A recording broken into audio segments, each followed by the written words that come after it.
Okay, think about this for a second.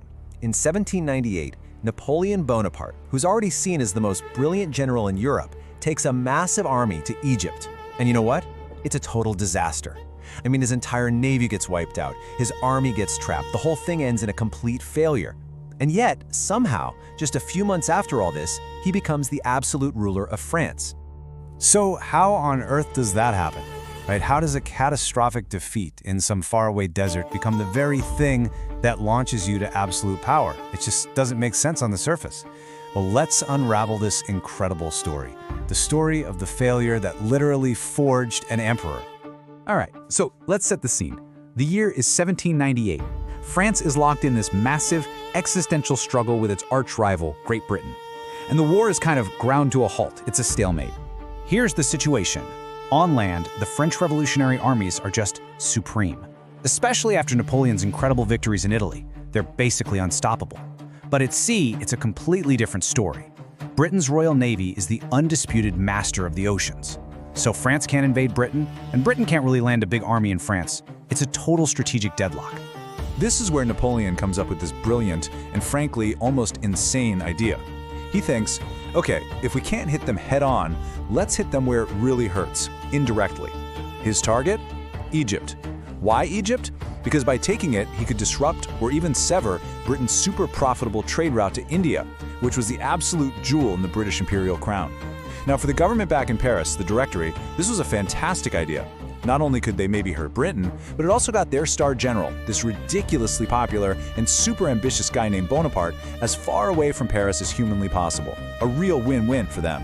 But you have to understand, for Napoleon, this wasn't just some cold strategic move. No. This was a grand, romantic, epic dream. He even said it himself.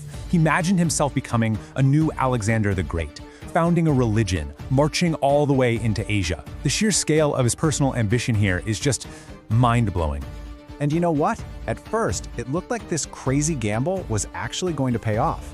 Napoleon's huge fleet managed to sneak past the British Navy, and he landed 38,000 soldiers on the coast of Egypt in July of 1798. After this absolutely brutal march through the desert that pushed his army to its absolute limit, Napoleon finally came face to face with the guys who ruled Egypt, the Mamluks.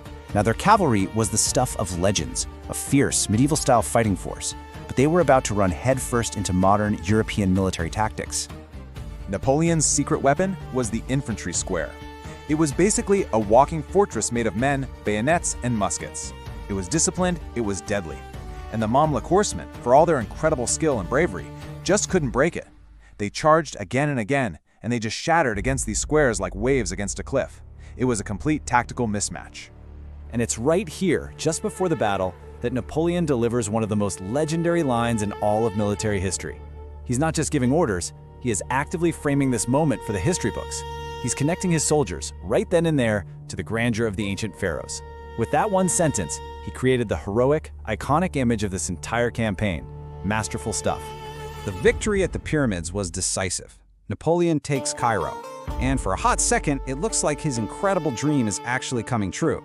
But then, just 10 days later, the entire strategic foundation of his expedition is just obliterated in a single catastrophic afternoon. Yep, Admiral Nelson's British fleet had finally found the French ships. At the Battle of the Nile, Nelson didn't just defeat the French Navy, he completely annihilated it. And just like that, with his escape route gone, Napoleon's grand Oriental dream turned into an absolute nightmare. He and his entire army were now prisoners in Egypt. And the fallout was immediate, and it was total. The army was completely isolated from France. No more supplies, no more reinforcements, nothing. Nelson's huge victory also encouraged the Ottoman Empire to declare war.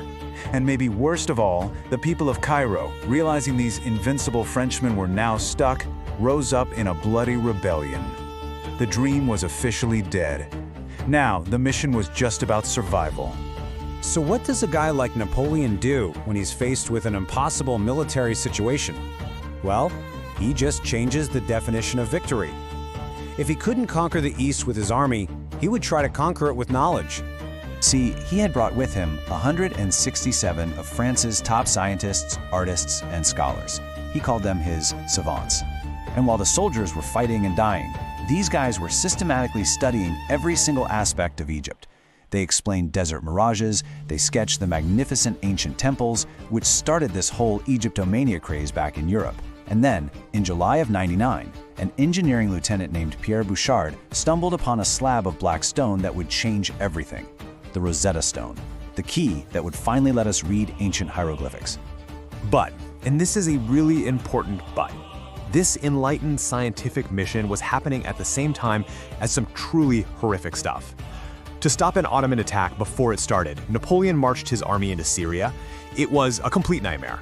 He ordered the execution of thousands of prisoners who had already surrendered at Jaffa, and then his army was just ravaged by the bubonic plague.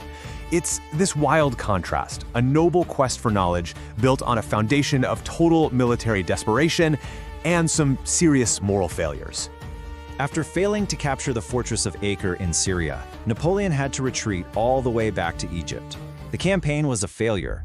His army was stuck. For literally any other general in history, this would have been the end of their career. But for Napoleon, this was a new opportunity. In the summer of 1799, he finally gets his hands on some old newspapers from Europe, and he reads that France is an absolute mess. The government is falling apart, and the French armies are losing battles. He sees his opening.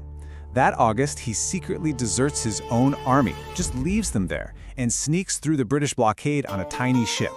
Now, by the time he lands in France, his propaganda machine has already been working overtime. The bulletins he'd sent back were all anyone knew. So the failures, the plague, the massacres, the whole being trapped part, nobody really knew about that.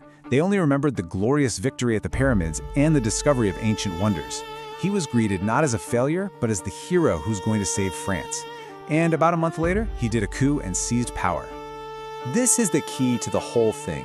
The reason his return was a triumph instead of a disgrace was because of what we call the Oriental myth. He was an absolute master of spin. He completely controlled the story. The news he sent back to France painted the entire disaster not as a military failure, but as this exotic, glorious adventure, a triumph of French science and culture. Basically, he lost the war, but he won the story. And in politics, let's be honest, the story is usually the only thing that matters. And that brings us right back to our big question. When Napoleon came back to France, was he a hero, rushing home to save his country from chaos? Or was he the ultimate deserter, abandoning his own soldiers just so he could grab power for himself? You know, the true genius of Napoleon might be that he was, somehow, both of those things at the exact same time.